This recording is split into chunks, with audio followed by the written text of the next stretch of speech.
Did anybody ever ask to sit in your lap and maybe lay their head on your bosom? I like to do that. It relaxes me.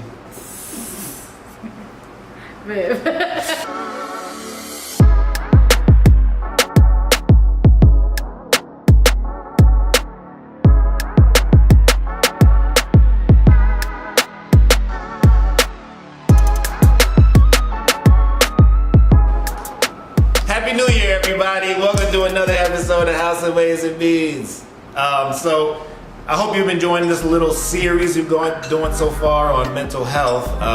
So we talked in the beginning about how to know perhaps you need some therapy. You need to talk to somebody. And then we talked a little bit about how to go about finding someone to talk to. So now we're on the next video. Today we're going to talk a little bit about what to expect on your first visit with your therapist. So once you found a therapist and you select the person, you would have a phone consultation generally.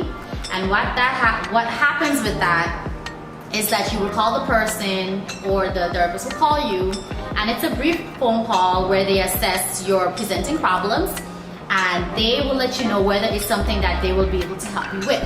At least that's how I do it. I know therapists have their different ways that they go about, but that's generally what you can expect. A phone consultation, 15 minutes. And then following that, you would schedule a time where you can either complete the paperwork online, or you will complete the paperwork prior to your initial session. Now, with the initial session, that can be anywhere from an hour to 2 hours. It really just depends on the length of the assessment and how the therapist operates.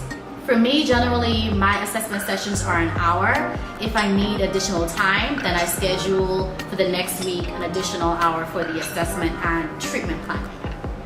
Okay, so when you get through that portion, you decide, hey, we want to meet up and have an actual session. We feel like you're an appropriate fit. What does that first visit in person look like?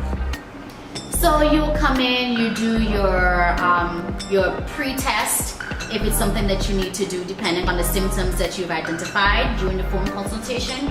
For me, for example, if someone came in with issues of anxiety and they express that they have 5 panic attacks a week, that would be the information that would be included in the pre-test. I would also do an anxiety assessment where we would assess the person's level of anxiety.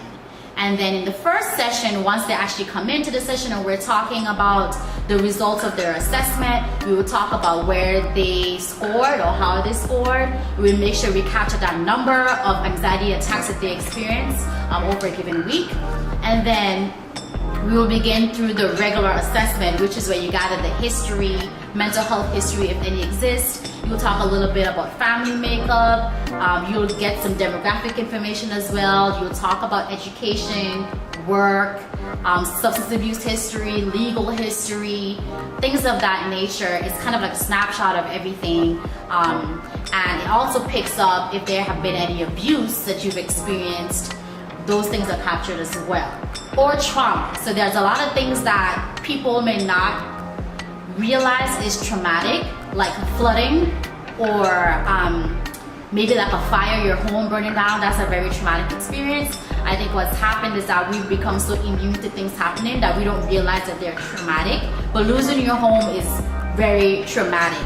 Losing your home through flood, or losing your home through fire, losing your car, things of that nature, vandalism or whatever to your home. All of these things are traumatic, and those are some things that are going to be identified in your initial session. So be prepared to share. And it's okay if you overshare. More information that the therapist can gather, the deeper they will have an understanding of where you are and kind of what has happened to you, and then how they'll be able to help you. So could you visually paint a picture of some of this stuff? Because I know you're a psychologist, but there's also a lot of people presume it's very much the same as psychiatry. And I know growing up in the US, for me, the image we always had from movies was just a dimly lit room, the guy sitting there with a notepad and you know, the person's laying on this little black couch, just like crying their eyes out or talking about all this stuff, and then eventually the psychiatrist is just kind of like rolling his eyes the whole time, and then he's like, "Oh, time's up," you know.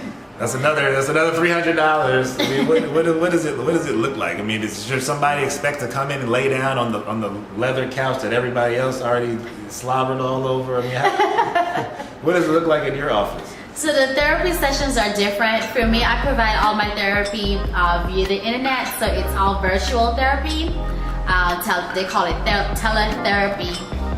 So where you are is whatever is going to be where you're going to be divulging that information, your information to me.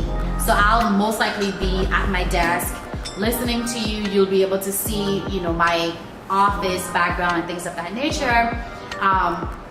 However, I would say depending on the type of session that I'm having, I would recommend certain things. So if you do need to dim your lights, that's helpful. For someone who may be experiencing some issues with depression, I would prefer a well-lit room because it would help with keeping them invested and interested in the conversation. So it really just depends on your needs, and it depends on the therapist and how much they're willing to tweak their room for you for the office visit. There are, what I used to see people in an office setting, I did have different chair selections. So if people wanted to sit on the chair, a hard chair, they had that option. If they wanted to sit on the couch, they could. If they wanted to sit in the lounge, you know, the chaise lounge, that's totally up to them. But whatever their preference is, it was available for them. Did anybody ever ask to sit in your lap and then lay their head on your bosom? I mean, I like to do that. It relaxes me. He's so ridiculous. No. Okay, this is serious. That's not ethical. It's completely inappropriate to have any of that behavior in a session. So if any therapist is doing that, absolutely report them.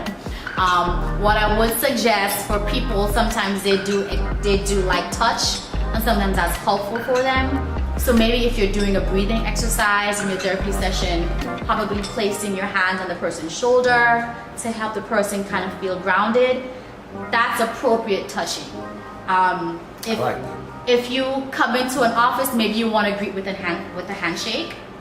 Depending on the age, if it's a really young child, maybe they prefer to be greeted with a hug.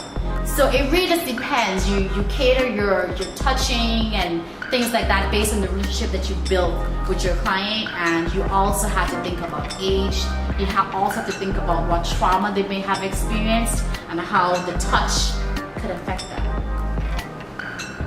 All right, Waves, I think we're building up a good little repertoire of thoughts and ideas related to this whole process. So, hope you like this video.